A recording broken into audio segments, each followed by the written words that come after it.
Assalamualaikum warahmatullahi wabarakatuh. Salam sejahtera untuk kita semua. Apa kabarnya rekan-rekan mahasiswa-mahasiswi Universitas Dian Nusantara? Kita berjumpa kembali di mata kuliah Manajemen Pemasaran di pertemuan yang ketiga. Tidak terasa kita sudah memasuki pertemuan yang ketiga. Mudah-mudahan Allah Subhanahu wa taala, Tuhan Yang Maha Esa, memberikan kita keberkahan kesehatan sehingga kita bisa menyelesaikan mata kuliah ini dengan sukses dan lancar. Rekan-rekan semuanya, sebelum kita memulai proses belajar mengajar ini, alangkah baiknya sama-sama kita berdoa agar proses belajar mengajar ini berjalan dengan sukses dan lancar. Berdoa menurut keyakinan dan kepercayaan masing-masing. Berdoa dimulai.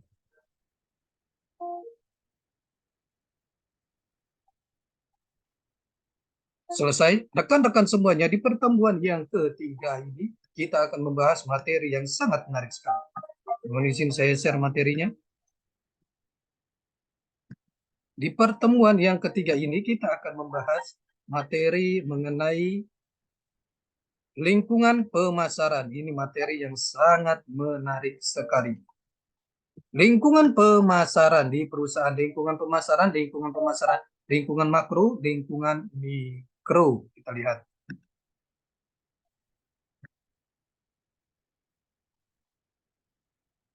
Nah, lingkungan pemasaran, lingkungan demografi, lingkungan politik, lingkungan teknologi, lingkungan budaya, lingkungan alam, lingkungan ekonomi. Lingkungan perusahaan kita lihat lingkungan perusahaan terdiri dari lingkungan internal, lingkungan eksternal terdiri dari lingkungan mikro, eksternal, lingkungan makro, eksternal. Lingkungan internal terdiri dari 5M. Man, money, mission, material, method. Kita lihat di sini. The company, supplier, marketing, intermediate, customer, competitive, marketing, customer value, proportion. Lingkungan mikro eksternal. Kita lihat di sini. Lingkungan mikro perusahaan merupakan kekuatan-kekuatan yang dapat dikendalikan, controllable variable, yaitu pemasok, para perantara pemasaran, perantara keuangan, pelanggan, pesaing, masyarakat umum. Lingkungan mikro meliputi lingkungan internal perusahaan, beberapa departemen dan tingkat manajemennya, karena lingkungan internal itu mempengaruhi pengambilan keputusan pemasaran. Firma saluran pemasaran, pemasok, dan perantara pemasaran, termasuk penjual, perantara, firma distribusi fisik, agen jasa pemasaran, dan perantara keuangan bekerja sama untuk menciptakan nilai pelanggan. 5 jenis pasar pelanggan meliputi konsumen, bisnis, penjual, perantara, pemerintah, dan pasar internasional. Pesaing menantang perusahaan dalam usahanya melayani pelanggan dengan lebih baik. Terakhir, beragam masyarakat mempunyai kepentingan aktual atau potensial atau dampak bagi kemampuan perusahaan untuk memenuhi tujuannya. Lingkungan makro kita lihat terdiri dari kekuatan sosial yang lebih besar yang mempengaruhi keseluruhan lingkungan mikro. Kekuatan-kekuatan ini membentuk peluang dan menempatkan ancaman bagi perusahaan. Lingkungan makro kita lihat di sini, company, demografi, ekonomi, network, teknologi, political, cultural force. 6 kekuatan yang membentuk lingkungan makro perusahaan meliputi kekuatan demografis, ekonomi, alam, teknologi, politik, budaya. Lingkungan eksternal makro pemasaran, lingkungan ekonomi, lingkungan demografi, lingkungan politik, lingkungan teknologi, lingkungan budaya, lingkungan alam. Analisis SWOT merupakan identifikasi berbagai faktor internal perusahaan dan faktor eksternal yang mempengaruhi potensi bisnis dan daya saing perusahaan secara sistematis dan menyesuaikan atau match di antara faktor tersebut untuk merumuskan strategi perusahaan. Analisis SWOT ada strength, situasi atau kondisi merupakan kekuatan dari perusahaan atau program pada saat ini. Weakness, situasi atau kondisi merupakan kelemahan dari perusahaan atau program saat ini. Opportunity, situasi atau kondisi yang merupakan peluang di luar perusahaan dan memberikan peluang berkembang bagi perusahaan di masa depan. Jadi, situasi merupakan ancaman bagi perusahaan yang datang dari luar perusahaan dan dapat mengancam eksistensi perusahaan di masa yang akan datang, di masa depan. Kajian konsepnya kita lihat di sini. Kajian konsep lingkungan pemasaran terdiri dari semua pelaku dan kekuatan yang mempengaruhi kemampuan perusahaan untuk melakukan transaksi bisnis secara efektif dengan pasar sasarannya. Perusahaan harus terus mengamati dan mengelola lingkungan pemasaran untuk mencari peluang dan mencegah ancaman. Lingkungan mikro perusahaan. Lingkungan mikro perusahaan terdiri dari pelaku lain yang dekat dengan perusahaan dan bergabung untuk membentuk jaringan penghantar nilai perusahaan atau mempengaruhi kemampuannya untuk melayani pelanggannya.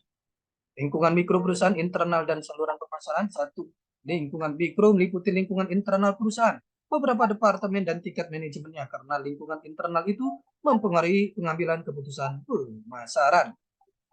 Saluran pemasaran, pemasok dan perantara pemasaran, termasuk penjual, perantara, firma distribusi fisik, agen jasa pemasaran, dan perantara keuangan bekerja sama untuk menciptakan nilai pelanggan. Lingkungan mikro perusahaan, pasar pesaing dan masyarakat. 5 jenis pasar pelanggan meliputi konsumen, bisnis, penjual, perantara, pemerintah, dan pasar internasional. Pesaing, penantang perusahaan dalam usahanya melayani pelanggan dengan lebih baik. Beragam masyarakat mempunyai kepentingan aktual atau potensial atau dampak bagi perusahaan, bagi kemampuan perusahaan untuk memenuhi tujuannya. Lingkungan makro, kita lihat lingkungan makro terdiri dari kekuatan sosial yang lebih besar yang mempengaruhi keseluruhan lingkungan mikro. Kekuatan-kekuatan ini membentuk peluang dan menempatkan ancaman bagi perusahaan.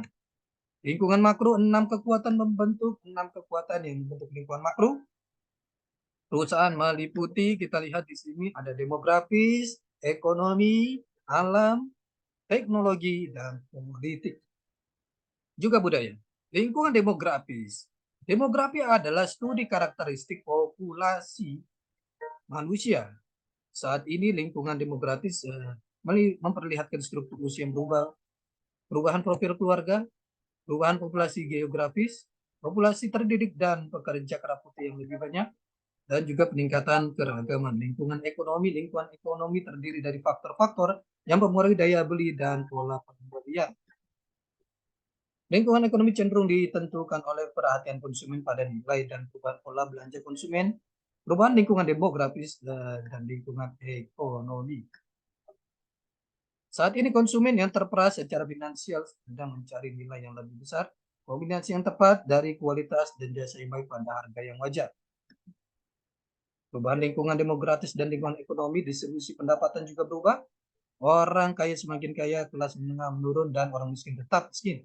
Menghasilkan 2 tingkat pasar. Sekarang banyak perusahaan melakukan penawaran pemasaran mereka pada 2 pasar yang berbeda, orang kaya dan orang miskin. Lingkungan alam, kita lihat lingkungan alam memperlihatkan 3 gejala utama. Kelangkaan bahan mentah tertentu, tingkat polusi yang tinggi, semakin banyak intervensi pemerintah dalam manajemen sumber daya alam. Kepedulian lingkungan menciptakan peluang pasar bagi perusahaan yang waspada. Lingkungan teknologi menciptakan peluang dan tantangan. Perusahaan yang gagal mengikuti perkembangan teknologi akan kehilangan peluang produk dan pemasaran baru. Lingkungan politik terdiri dari hukum, badan, dan kelompok yang mempengaruhi atau membatasi tindakan pemasaran. Lingkungan politik, perubahan mendunia. Lingkungan politik telah mengalami 3 perubahan yang mempengaruhi pemasaran di seluruh dunia.